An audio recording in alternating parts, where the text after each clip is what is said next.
나는 조그만 분식집을 운영하며 홀로 딸을 키우는 싱글맘이에요. 그날도 여느 때처럼 새벽부터 일어나 가게 문을 열고 있는데 한 남자가 다가와 내 이름을 불렀습니다. 이미애, 너 여기 살고 있었냐? 익숙한 목소리에 돌아보니 전 남편이 서 있었습니다. 무려 20년 전에 나와 딸을 버린 그 남자가요. 나는 놀라서 말을 이을 수가 없었습니다. 당신이 여긴 어떻게... 어떻게긴 어떻게야. 몇 번이나 여기 분식집을 매입하고 싶다고 사람을 보냈는데 가는 족족 퇴짜를 맞고 돌아오니 대표가 직접 나서는 수밖에. 나는 지난 한 달 동안 찾아온 건축사 사무소 사람들을 떠올렸습니다. 그들은 재개발 사업 때문에 분식집 건물과 부지를 매입하고 싶다며 거액을 제안했지만 나는 번번이 거절했죠. 그런데 그 건축사 사무소의 대표가 전 남편이었다니 기가 막혔습니다. 그 얘기라면 더 할 것도 없어. 분식집은 절대 안 팔 거니까 그렇게 알고 돌아가. 시세보다 훨씬 좋은 조건으로 매입한다고 했잖아.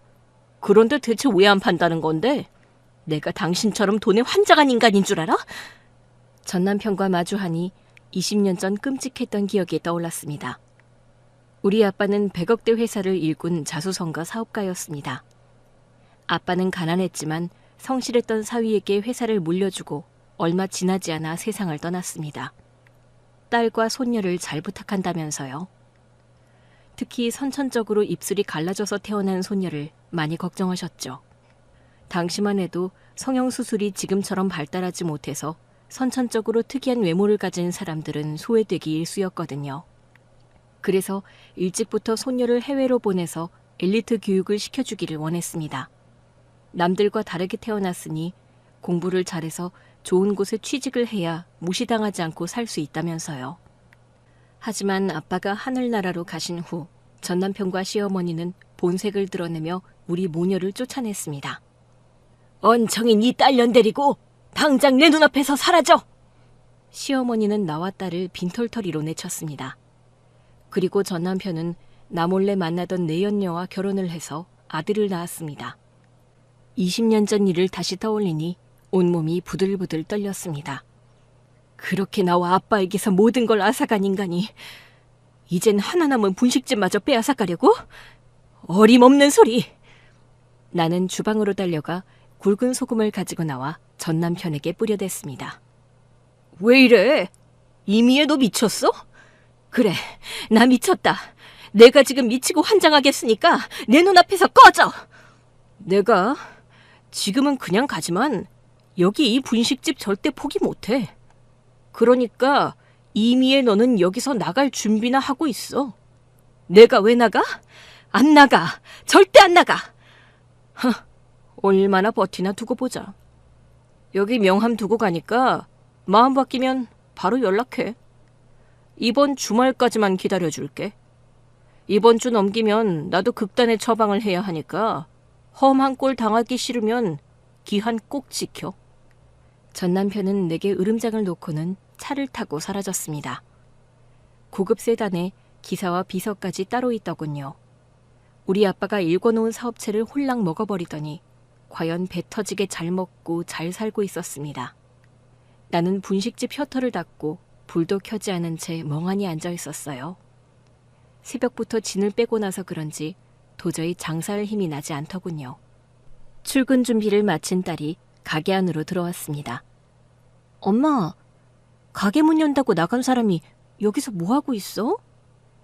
아니야, 아무것도. 아무것도 아닌 게 아닌데?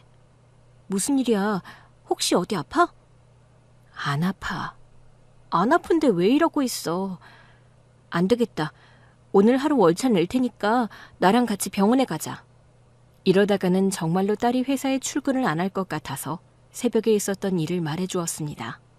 소정아, 네 아빠 있잖아. 나한테 아빠가 어딨어? 아빠가 왜 없어? 엄마가 성모 마리아도 아니고 아빠 없이 너를 어떻게 혼자 놔? 그런 말이 아니잖아. 엄마랑 나 쫓아내고 20년 동안 코빼기도 안 보이는 인간이 무슨 아빠야? 그냥 남이지. 그런 인간은 지나가는 아저씨보다 못하다고 봐, 난. 그런데 김준규 그 인간 얘기는 갑자기 왜 꺼내? 방금 여기 왔다 갔어. 그 인간이 여기로 왔었다고? 그래. 대체 무슨 일로?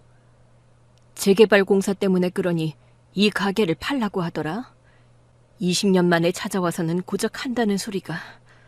그래서 뭐라고 했는데 설마 팔겠다고 한 건 아니지? 얘가 무슨 소릴. 여길 어떻게 팔아. 절대 안 팔겠다고 했지. 딸은 뒤늦게서야 전 남편이 두고 간 명함을 발견했습니다. 화진 건축사 사무소 김준규 대표? 그래. 사실 화진은 네 외할아버지가 운영하던 건축사 사무소였는데 하늘나라로 가시기 전에 네 아빠한테 물려줬었어. 그전에는 간 쓸게 다 빼줄 것처럼 잘해주던 사람이 재산이랑 사업체 물려받자마자 아주 돌변을 하더라. 네 아빠가 나한테 접근했던 것도 사실은 외할아버지 재산이랑 사업체를 노리고 의도적으로 계획했던 것 같아. 엄마, 그 인간더러 아빠라고 하지 말라니까. 기분 나빠. 그럼 아빠를 아빠라고 하지. 뭐라고 부르니? 난 아빠 없다니까 자꾸 그러네. 그냥 이름 부르면 되잖아. 김준규라고. 근데 나는 화진의 김준규 대표가 그 인간일 거라고는 상상도 못했네. 무슨 소리야? 화진 건축사 사무소를 미리 알고 있었어? 회사에서 서류 검토 중인 일이 있는데 거기에서 봤었어. 대표 이름이 김준규이길래 나는 그저 이름이 같은 줄 알았는데 김씨성도 흔하고 준규란 이름도 많으니까. 설마 진짜 엄마의 전남편일 줄이야. 지 아빠더러 엄마의 전남편이라고 부르는 사람은 세상 천지 너밖에 없을 거다. 아빠라고 하지 말라니까. 요즘은 낳았다고 다 부모인 세상이 아니에요. 끝까지 책임지고 길러야 진짜 부모인 거지. 엄마, 그리고 나 똑똑히 기억해. 딸의 눈빛이 변했습니다. 어릴 적 기억이 떠오른 듯 했습니다. 나보고 언청이라고 했던 그 할망구. 딸은 나를 똑바로 바라보며 말했습니다. 그 목소리에는 어린 시절의 상처와 함께 단단한 결의가 담겨 있었습니다. 김준규 그 인간이 제 발로 여길 찾아왔으니 이제 우리가 복수할 차례야, 엄마. 나랑 엄마 쫓아낸 그 할망구랑 김준규, 그 인간한테 내가 꼭 복수할게. 복수는 무슨, 네가 무슨 수로 복수를 해. 20년 전 네 외할아버지가 물려줄 사업체 규모만 해도 100억이 넘었는데 모르긴 몰라도 지금은 1000억은 거뜬히 넘을 텐데 그런 거대한 기업 운영하는 사람들을 여기 코딱지만한 분식집 딸이 어떻게 이길 수가 있겠어? 아휴, 우리 엄마가 딸을 몰라도 너무 모르시네. 어쨌든 엄마, 김준규 그 인간이 다시 찾아오면 바로 나한테 연락해. 오늘처럼 혼자 끙끙 앓지 말고. 알았지? 꼭 나한테 바로 연락해야 한다. 딸은 내게 신신당부를 하고선 출근을 했습니다. 그때만 해도 내가 정말 딸한테 연락할 일이 있을까 생각했습니다. 하지만 전 남편이 제시한 일주일이 지나자 험악하게 생긴 남자들이 분식집으로 찾아왔습니다. 전 남편이 나를 겁주기 위해 보낸 사람들이었죠. 그들은 야구 방망이를 들고 가게 안을 둘러보며 위협적인 분위기를 풍겼습니다. 손님들은 눈치를 보며 서둘러 가게를 나섰습니다. 무서웠지만 할 말은 해야 했습니다. 저는 가게 팔 생각 없습니다. 돌아가서 김준규 대표한테 전하세요. 이런 식으로 겁박을 해도 눈 하나 꿈쩍하지 않는다고. 그들은 눈 하나 꿈쩍하지 않는다는 내 말을 비웃으며 가게 집기를 부술 것처럼 위협했습니다. 떡볶이 한 접시를 시켜놓고는 물컵과 접시를 일부러 떨어뜨리고 실수인 척 테이블을 넘어뜨리기까지 했죠. 그러면서 가게를 팔겠다는 서류에 도장을 찍지 않으면 가게 밖으로 한 발자국도 나갈 수 없다며 셔터를 닫아버렸습니다. 나는 내 가게에 갇히고 말았습니다. 알겠어요. 서류에 도장 찍을게요. 그런데 지금 도장이 집에 있어서 금방 집에 가서 도장을 가져올게요. 여기 건물 2층이 바로 집이니까 정말 금방이면 돼요. 그러니까 도장 받고 싶으면 비켜주세요. 그들은 내 말이 입구를 가로막고 있던 몸을 옆으로 슬쩍 비켜섰습니다. 나는 건장한 사내들의 틈바구니를 겨우 빠져나와 건물 2층에 있는 집으로 재빨리 올라갔습니다. 그리고선 바로 문을 걸어 잠그고는 딸 소정이에게 전화를 걸었죠. 소정아, 엄마야. 지금 가게에 이상한 사람들이 와서 가게를 팔겠다는 서류에 도장을 안 찍으면 안 가겠다고 버티고 있어. 엄마, 너무 무서워. 엄마, 괜찮아? 어디 다친 데는 없고? 다친 데는 없어. 지금은 어딘데? 도장 가지러 가겠다고 속이고 잠깐 집에 올라왔어. 그럼 경찰에 신고부터 하고 경찰 올 때까지는 거기서 꼼짝도 하지 마. 문 꼭 잠그고. 문이야 잘 잠그고 있긴 한데 근데 경찰에 신고를 했다가 나중에 보복이라도 당하면 어떡하지? 가게를 하다 보면 간혹 난동을 부리는 손님들이 있습니다. 그럴 땐 경찰에 신고를 하기 마련인데 대부분 훈방이나 보석으로 끝이 나다 보니 나중에 그 손님들이 다시 찾아와서 보복을 하는 경우도 덜어 있었습니다. 나는 가게를 점령하고 있는 저 사내들도 경찰에게 잡혀갔다가 반나절 만에 훈방으로 풀려날 것 같아서 걱정이 됐습니다. 그건 내가 알아서 할 테니까 걱정 말고 지금 바로 경찰에 신고해. 나 지금 출발할게. 나는 경찰에 신고를 하고 집안에서 기다렸습니다. 3분도 안 돼 도착한 경찰은 사내들을 경찰서로 데려갔죠. 그리고 잠시 후 딸의 차가 분식집 앞에 멈춰섰습니다. 그런데 그 뒤로 2대 차가 더 멈춰서는 것이었습니다. 가장 마지막에 멈춰선 고급 세단이 눈에 익었습니다. 엄마, 괜찮아? 딸이 내게로 달려왔습니다. 엄마 협박했다던 그 사람들은? 경찰이 데려갔어. 잘 됐네. 그런데 소정아, 저 사람... 나는 고급 세단에서 내리는 남자를 쳐다봤습니다. 어쩐지 차가 눈에 익다고 했더니 그 남자는 바로 전 남편이었습니다. 엄마도 알지? 건축사 사무소 김준규 대표. 아니, 그야 당연히 아는데 네가 어떻게 저 사람과 같이... 내가 당장 여기로 오라고 불렀어. 네가 불렀다고? 딸은 고개를 끄덕이며 전 남편을 돌아보았습니다. 전 남편은 잔뜩 찡그린 얼굴로 고개를 숙이고 있었습니다. 다른 차에서 내린 중년의 남성이 전 남편에게 호되게 잔소리를 했거든요. 저분은 누구셔? 누구신데 저렇게 혼을 내고 있는 거야? 재개발 시행사 차장님이야. 시행사면 건축사 사무소보다 높은 거야? 당연히 높지. 대기업 시행사에서 공사를 담당할 건축사 사무소로 선정하는 거니까. 이번 재개발 사업 담당하는 차장님이 건축사 사무소를 다른 곳으로 바꾸겠다고 하면 화지는 바로 잘리는 거야. 그래? 나는 인사를 드리기 위해 차장님의 곁으로 다가갔습니다.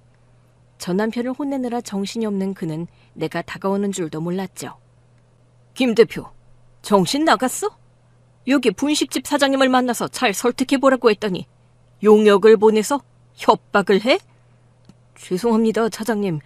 저는 단지 분식집 사장님이 너무 말이 안 통하길래. 말이 안 통해서 폭력이라도 쓰려고 했다는 거야, 뭐야? 아니, 폭력을 쓰다뇨. 가당치 않은 말씀이십니다.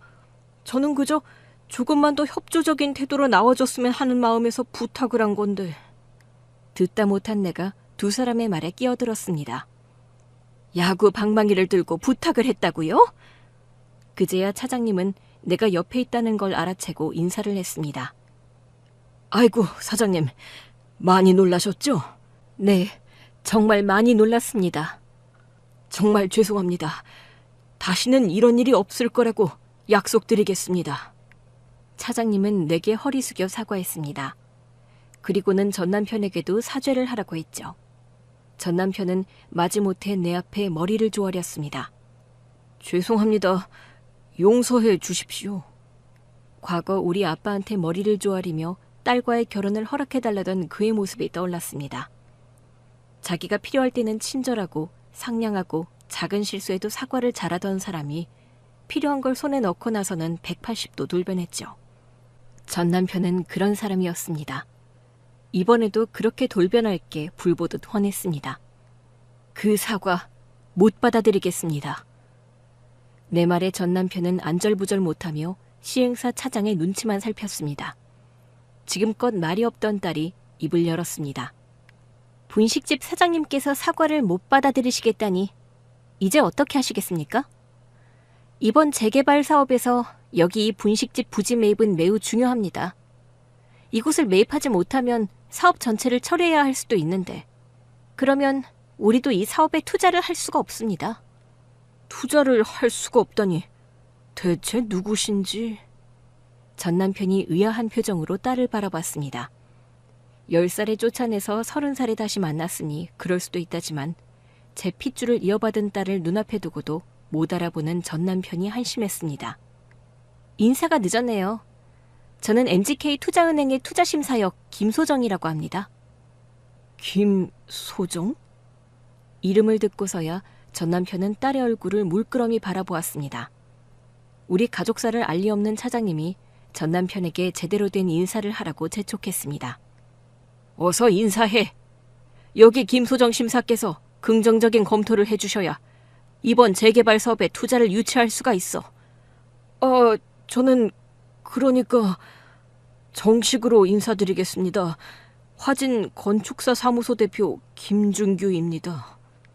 안녕하세요, 김 대표님. 화진에서는 평소에도 일을 이렇게 처리하시나요?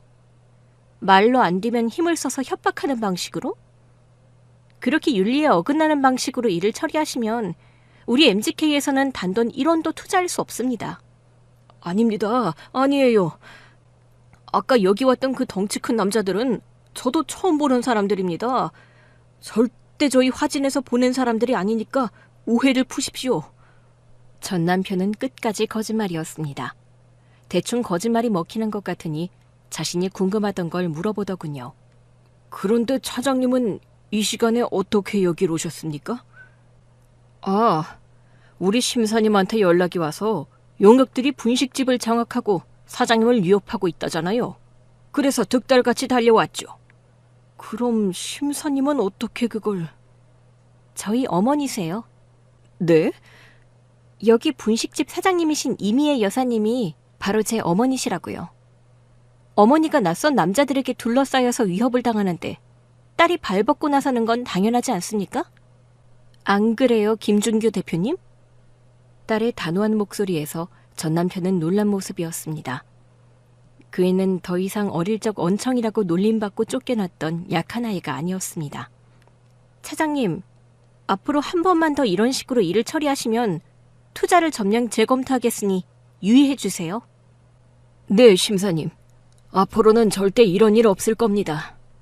김 대표는 나 좀 따로 봅시다. 당황한 차장은 사과를 하고선 전 남편을 데리고 서둘러 자리를 떠났습니다. 나는 어안이 벙벙했어요. 딸이 투자은행에 근무하는 건 알고 있었지만 이렇게 힘이 센 자리인 줄은 몰랐거든요. 소정아, 근데 너 좀 멋있더라. 아저씨 둘이서 너한테 머리 조아리면서 벌벌 떠는 거 보니까 끝발이 장난 아닌가 본데?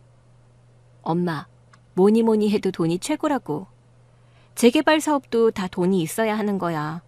그 사업에 가장 큰 돈을 투자하기로 한 게 우리 회사고. 내가 그 사업 담당인데 당연히 함부로 할 수가 없겠지. 따지자면 내가 갑, 시행사 차장이 을, 김준규 대표는 병이거든. 이제 상황은 다 해결했으니까 가게 정리만 하면 되겠네. 딸의 말에 가게를 둘러봤습니다. 사내들이 일부러 떨어뜨린 컵과 그릇, 넘어진 테이블 때문에 실내는 어지러웠습니다. 우리는 밤늦게까지 함께 가게를 정리했습니다. 딸은 내일 아침 일찍 출근해야 했기에 나는 어서 들어가서 쉬라고 말했죠. 딸이 집으로 올라가고 나는 혼자 가게에 남아 마지막 정리를 하고 있었습니다. 그때 가게 문이 벌컥 열렸습니다. 이미애, 김소정, 나와! 술에 취한 전 남편이었습니다. 얼굴은 벌게 달아올라 있었고 눈빛은 풀려 있었습니다. 비틀거리며 가게 안으로 들어서는 그를 내가 막아섰습니다. 밤늦게 이게 무슨 짓이야? 술을 마셨으면 집에 가서 자. 너 왜 소정이가 투자심사라고 말 안 했어? 내가 그걸 왜 말해야 하는데? 야, 딸이 투자심사를 하고 있는데 아빠가 거기다 머리를 조아리는 게 말이 되냐? 처음엔 딸인 줄도 몰랐잖아. 소정이가 내 딸이라고 밝히기 전에는 전혀 모르는 눈치던데? 세상에 김소정이라는 이름이 하나 둘이야? 그리고 그땐 분명 언청이었는데 지금은 멀쩡하니까. 내 딸 언청이 아니야.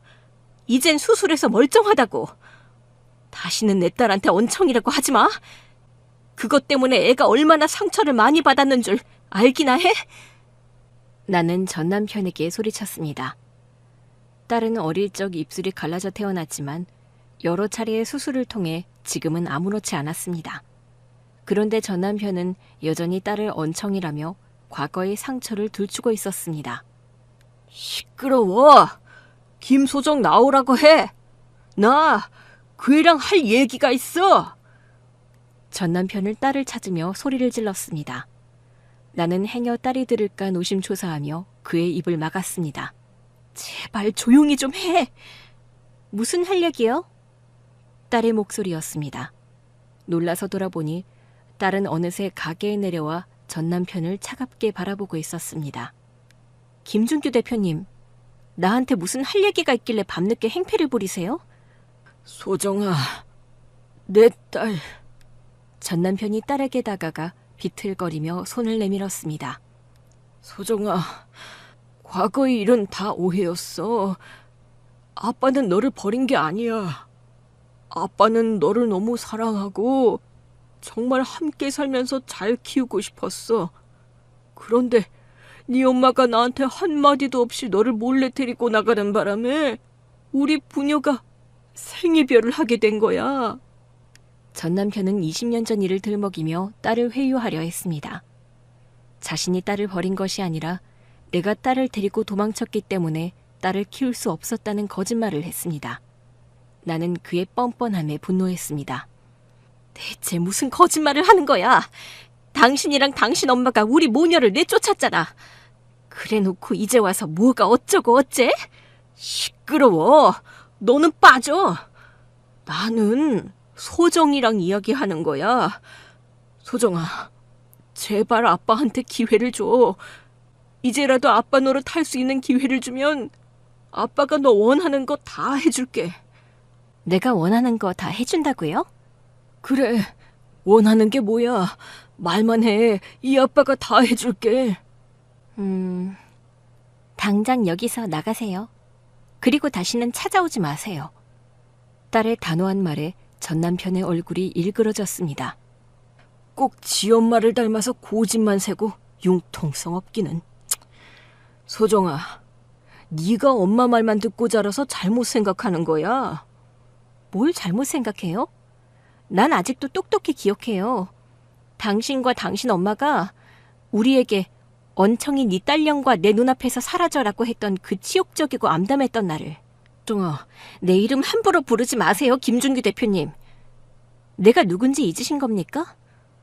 당신이 이 가게 때문에 날 회유하려고 한다는 걸 모를 만큼 내가 바보로 보여요? 당신이 이 가게를 매입할 필요가 없었다면 김준규 당신이란 인간은 우리 모녀를 찾아오지도 않았을 거예요. 내 말이 틀렸습니까? 전 남편은 더 이상 회유가 통하지 않는다는 것을 깨달은 듯했습니다. 그러자 그의 눈빛이 비열하게 변했죠. 그래, 맞아. 가게 때문에 이러는 거다. 네 엄마가 기어이 가게를 안 팔겠다고 버티니까 내가 이렇게까지 하는 거잖아. 이게 다 네 엄마 때문이잖아. 이게 왜 엄마 때문이에요? 엄마를 버린 것도 용역을 불러서 협박한 것도 당신이에요.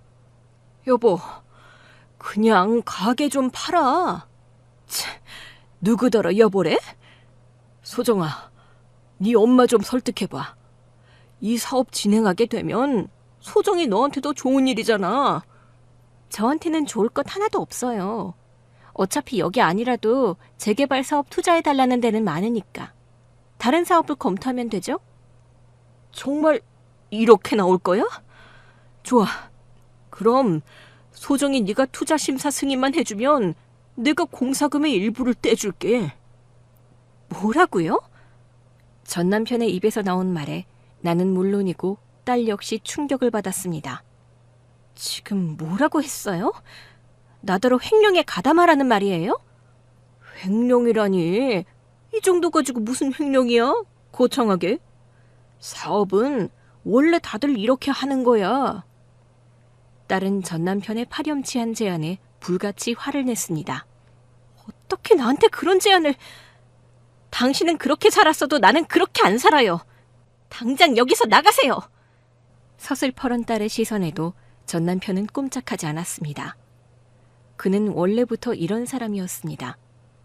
자기가 원하는 걸 손에 넣지 못하면 절대 물러서지 않는 하이에나 같은 인간. 연애할 때는 이런 모습에 반하기도 했지만 보기 좋게 버림받은 후로는 그저 짐승 같아 보일 뿐이었습니다. 준교 씨, 당신은 정말 하나도 안 변했네? 20년 전이나 지금이나 돈밖에 모르는 인간 같으니라고. 시끄러워. 네가 뭔데 나한테 이래라 저래라야.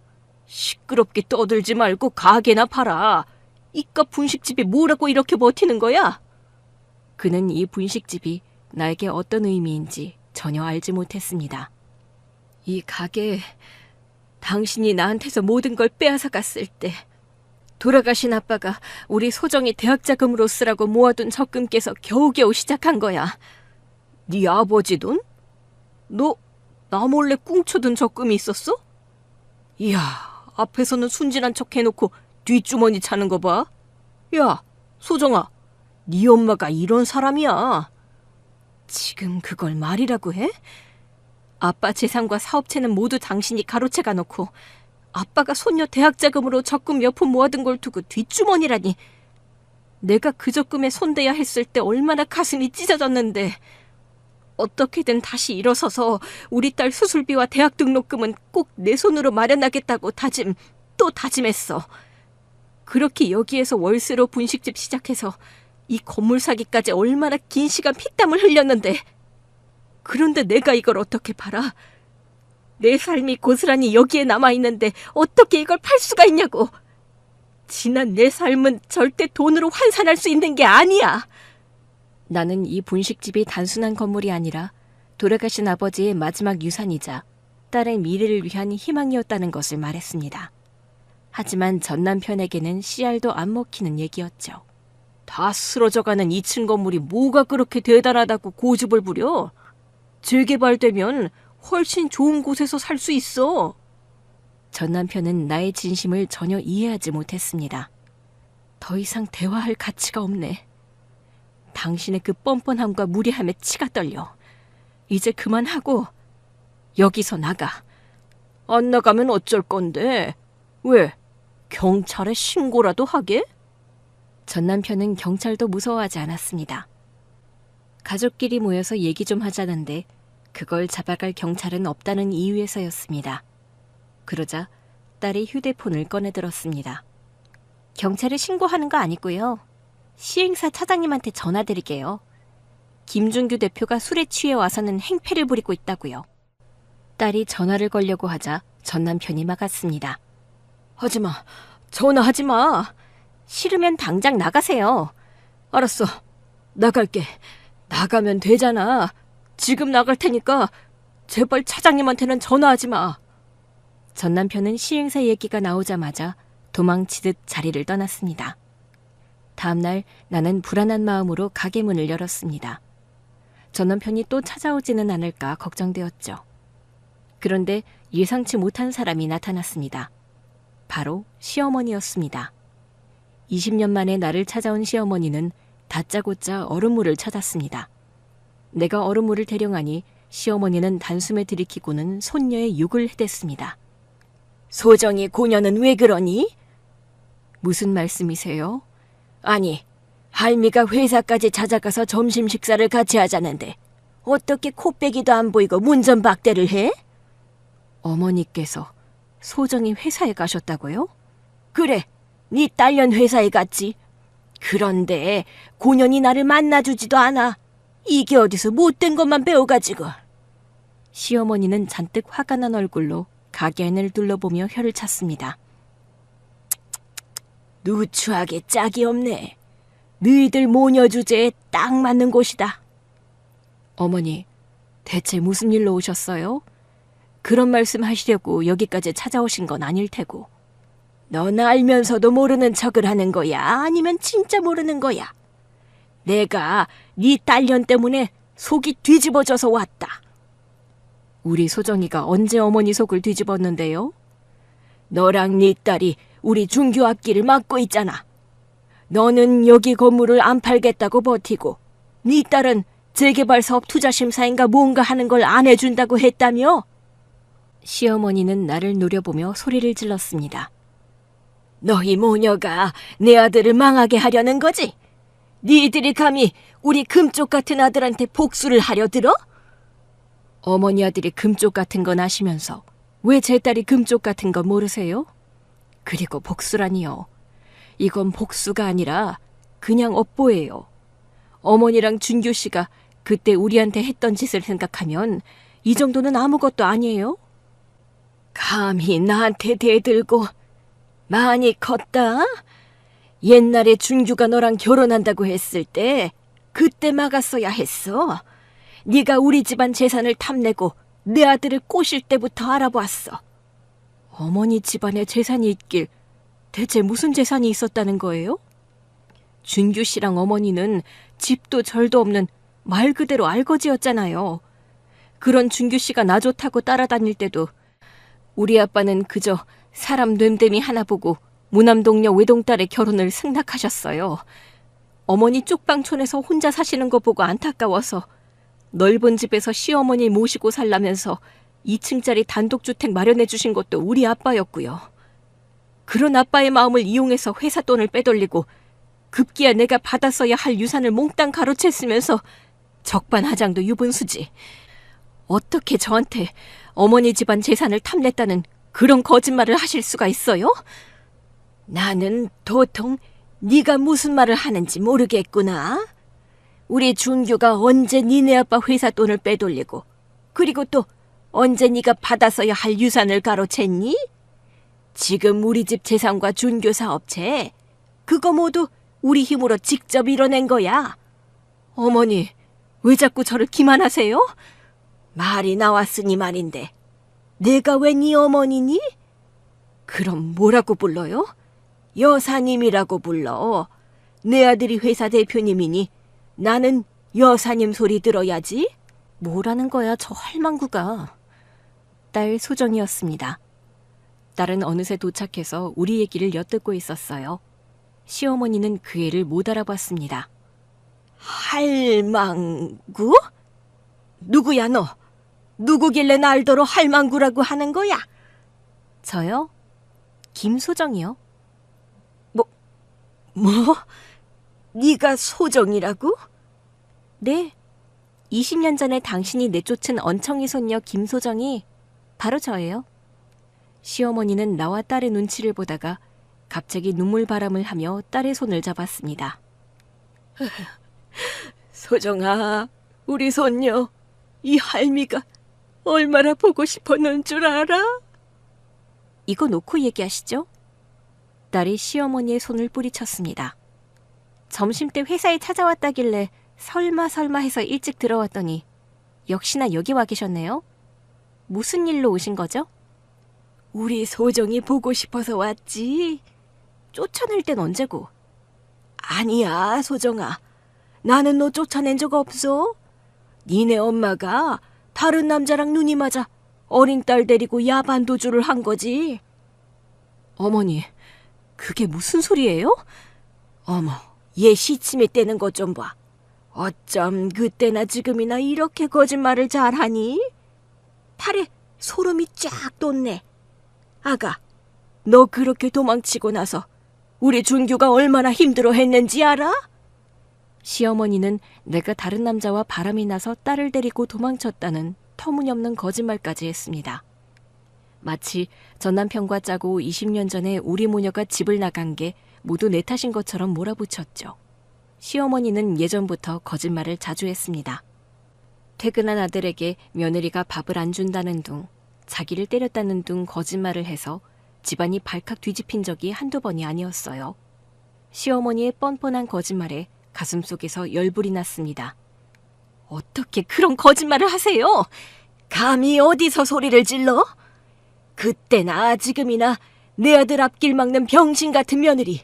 너 요즘도 우리 준규 앞길을 막고 있잖아. 소정아, 네가 여기 재개발 사업에서 엄청 중요한 역할을 맡고 있다며? 그럼 그렇지. 이 할미는 우리 손녀가 커서 이렇게 훌륭한 사람이 될 줄 알았어. 이제 그만 버티고 이 할미한테 와. 이 할미가 널 얼마나 보고 싶어 했는지 아니? 시어머니는 나긋나긋하게 태도를 바꾸어 딸에게 다가갔습니다. 딸은 뒤로 한 발짝 물러섰죠. 거짓말쟁이. 그저 돈에 눈이 먼 욕심쟁이들인 줄 알았는데 거짓말까지 밥 먹듯이 하네요. 더 이상 거짓말하지 마세요. 나 아무리 어렸어도 그때 일 다 기억나요. 할머니와 할머니 아들이 우리 모녀에게 한 짓 절대 용서 안 할 거예요. 딸의 단호한 선언에 시어머니의 얼굴이 일그러졌습니다. 딸에게 거짓말이 통하지 않는다는 것을 깨달은 듯 했습니다. 나는 시어머니의 팔을 잡아 밖으로 끌어냈습니다. 어머니, 제발 이제 돌아가세요. 문지방을 넘었을 때 시어머니가 갑자기 내 팔에 부딪히더니 비틀거리며 쓰러졌습니다. 아이고, 며느리가 시어머니를 때려 죽이네. 시어머니는 나에게 맞은 것처럼 길바닥을 뒹굴며 연기를 했습니다. 지나가던 행인들이 쳐다봤고 그중 몇몇은 시어머니를 부축해서 일으켰습니다. 나는 당황했습니다. 시어머니의 연기는 예전에도 여러 번 보았지만 이렇게까지 노골적인 경우는 처음이었습니다. 행인들이 나를 이상하게 바라보자 딸이 나섰습니다. 할머니, 괜찮으세요? 우리 엄마 할머니 며느리 아니에요. 잘못 보신 거라고요. 그리고 아까 넘어진 것도 우리 엄마가 때려서 그런 게 아니라 발을 헛디디신 거잖아요. 아니야, 저 앤 내 며느리가 맞아. 그러면 할머니가 제 친할머니라고요? 아니에요. 잘못하신 거예요. 나는 이런 할머니 둔 적 없어요. 아무래도 이 할머니가 어디 많이 편찮으신가 보네. 할머니, 집이 어디세요? 제가 데려다 드릴게요. 그러자 행인들은 시어머니의 인지에 문제가 생긴 거라 생각하고는 가던 길을 계속 갔습니다. 딸은 시어머니를 부축하며 귓속말로 이렇게 속삭였습니다. 당장 두 발로 걸어서 꺼지세요. 안 그러면 내일 즉시 당신 아들 회사를 망하게 해줄 테니까. 이런 지엠이 닮아서 매정하기는. 시어머니는 딸에게 욕지거리를 퍼부었습니다. 딸은 시어머니의 욕설에도 눈 하나 깜빡하지 않고 택시를 불러 뒷문을 열었습니다. 시어머니는 입을 삐죽거리며 택시를 타고 사라졌습니다. 멀어지는 택시를 보고 있자니 새삼스럽게 딸이 대단했습니다. 그 말 진짜야? 뭐가? 내일 즉시 회사를 망하게 한다는 거. 말이 그렇다는 거지. 어떻게 하루 만에 회사를 망하게 해? 그렇지. 한 달은 걸릴 거야. 뭐? 김준규 그 인간 회사 망하게 하는 거 앞으로 한 달은 더 걸릴 거라고. 그땐 그냥 하는 말인 줄 알았는데 딸에게는 남모를 계획이 있었습니다. 그로부터 한 달 후, 딸이 감사팀과 함께 전남편 일가의 횡령 증거를 잡아냈으니까요. 전남편과 시어머니는 물론이고 현재의 처자식들까지 모두 공금 횡령에 가담했다는 사실에 나는 무척 놀랐습니다. 정말이니? 공금 횡령이라니? 그 인간 김준규 혼자 한 게 아니라 김준규 모친과 부인, 두 아들까지 모두 같이 했어. 회사 돈을 완전 자기들 돈처럼 유용해서 코인, 주식 투자는 물론 도박까지 했더라고. 딸은 전남편 가족의 횡령 규모와 방식에 대해 설명해 주었습니다. 그들의 파렴치한 행동에 나는 분노했습니다. 아빠가 평생 일궈놓은 회사를 물려받아 이렇게 망가뜨리고 있었다니. 딸은 확보한 증거를 바탕으로 투자금과 융자금을 전면 회수하기로 결정했습니다. 투자심사역으로서의 정당한 권한을 사용한 것입니다. 딸의 결정으로 전남편 회사의 돈줄이 완전히 막혔습니다. 그리고 순식간에 자금난에 시달렸습니다. 전남편은 딸에게 찾아와 애원했습니다. 투자금 회수 결정을 철회해달라고 빌었습니다. 하지만 딸은 단호했습니다. 절대 안 됩니다. 아빠가 엄마랑 저한테 했던 짓 생각하면 이 정도는 아무것도 아니에요. 더 험한 꼴 당하고 싶지 않으면 앞으로 우리 인생에 다시는 나타나지 마세요. 딸은 처음이자 마지막으로 전 남편을 아빠라고 불렀습니다. 그러면서 아빠에게 마지막 경고를 했죠. 이후에도 전 남편은 계속 매달렸지만 딸은 냉정하게 전화를 끊거나 만나주지 않았습니다. 돈줄이 막히자 전 남편의 회사는 결국 부도를 맞았습니다. 아빠가 평생 일궈놓은 100억대 회사가 전 남편의 무능함과 횡령으로 인해 순식간에 망해버린 것입니다. 회사가 망하자 전 남편 일가는 알거지가 되었습니다. 시어머니 역시 아들의 회사에서 돈을 빼돌려 흥청망청 썼기에 남은 돈이 없었습니다. 돈 때문에 우리 모녀를 내쫓았던 두 사람은 결국 돈 때문에 모든 것을 잃었습니다. 지난 20년의 서름이 조금이나마 풀리는 것 같은 때 의외의 사람들이 분식집을 찾아왔습니다. 바로 전 남편의 처자식들이었습니다. 당신이 김준규 씨 전부인이라는 사람이죠? 당장 여기서 나가세요. 네? 그게 무슨 소리예요? 이 건물 당신이 우리 그이한테서 빼앗은 거라면서요. 다시 우리 가족이 되찾아야겠으니까 당장 건물 비우라고요. 전 남편은 지금의 처자식들에게 거짓말을 했습니다. 과거 내가 임신을 했다고 해서 어쩔 수 없이 받아줬는데 알고 보니 그 딸이 자기 딸이 아니었다고 말이죠. 당신이 다른 사람 자식을 준규 씨 자식인 것처럼 속여서 결혼했다며. 그렇게 사람을 속이고 이혼하면서 받은 위자료로 이 건물 산 거라면서. 그런 사람이 알박기로 재개발 사업을 방해하는 것도 모자라 감사팀의 준규 씨를 횡령으로 고발을 해? 그녀는 전 남편의 거짓말을 철석같이 믿고 있었습니다. 당신 같은 여자가 왜 갑자기 나타나서 우리 남편 앞길을 막는 거야? 돈이면 다야? 돈이면 양심이고 뭐고 다 버려도 되는 거야? 그 말을 듣고 딸은 혼란스러워했습니다. 엄마, 저게 무슨 말이야? 내가 김준규, 그러니까 내가 알던 생물학적 아빠의 딸이 아니야? 아니야, 소정아. 너는 엄마가 정식으로 결혼해서 낳은 아빠 딸이 맞아. 아마 네 아빠와 할머니가 이 사람들한테 또 거짓말을 했나 보다. 거짓말이라뇨? 나는 그녀에게 진실을 이야기했습니다. 하지만 그녀와 아들들은 나의 말을 들으려 하지 않았습니다.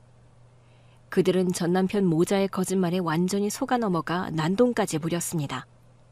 아들들은 분노에 차서 테이블을 뒤집고 물건을 던지기 시작했습니다. 손님들은 비명을 지르며 가게 밖으로 도망쳤습니다. 가게 안은 순식간에 아수라장이 되었습니다. 이게 무슨 짓이에요? 당장 멈춰요. 당신이 순순히 나가지 않으니까 이렇게 되는 거 아니야? 분식집은 엉망이 되었습니다. 테이블과 의자는 부서지고 그릇들은 깨져 바닥에 나뒹굴었습니다. 더 이상 장사를 할 수 없는 지경이 되었을 때 알거지가 된 전 남편과 시어머니가 나타났습니다. 나는 두 사람의 눈을 피해 현재의 부인과 아들들을 주방으로 데리고 가서 숨겼습니다. 여기서 얌전히 듣고 있어요. 어느 쪽이 진실인지 곧 알게 될 테니까. 주방에서 나와보니 전 남편과 시어머니가 무릎을 꿇고 빌고 있었습니다. 여보, 제발 우리 좀 받아줘. 며느라, 우리 착한 며느라. 설마 늙은 지혜미가 길바닥에서 자도록 내버려 두지는 않겠지? 왜 오셨어요? 더 이상 저한테 뜯어낼 돈도 없을 텐데요. 여보, 잘못했어. 내가 다 잘못했어. 제발 나를 용서하고 다시 받아줘. 그래, 며느라. 우리가 그때는 미쳤었나 보다. 마음 너른 네가 다 용서해라. 다 용서하고 우리 예전처럼 같이 살자. 모두 잊고 다시 시작하는 거야. 다시 시작하자고요? 20년 전에 우리 딸한테 언청이라고 욕하고 저를 내쫓았잖아요. 이제 와서 무슨 염치로 그런 말을 해요? 그건 다 그 여자 때문이었어. 그 여자가 나를 꼬드겨서 너랑 소정이를 내쫓고 회사 돈까지 빼돌리게 한 거라고. 사실 그 여자가 임신한 아들, 내 아들이 아닌 다른 남자의 아이였어. 그것도 모르고 나는 그저 결혼하자고 매달리는 그 모습이 너무 애틋해서 그래서 적선하는 셈치고 결혼한 거라고. 그때 현재의 부인과 아들들이 나타났습니다.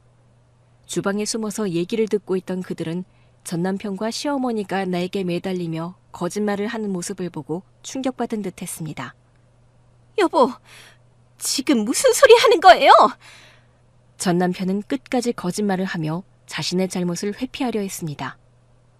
당신들 때문에 내가 이렇게 됐어. 당신들이 회사 돈 빼돌리자고 나를 꼬드겼잖아. 그래, 다 저 여자가 시킨 거야. 저 여자가 우리 준규를 망쳤어.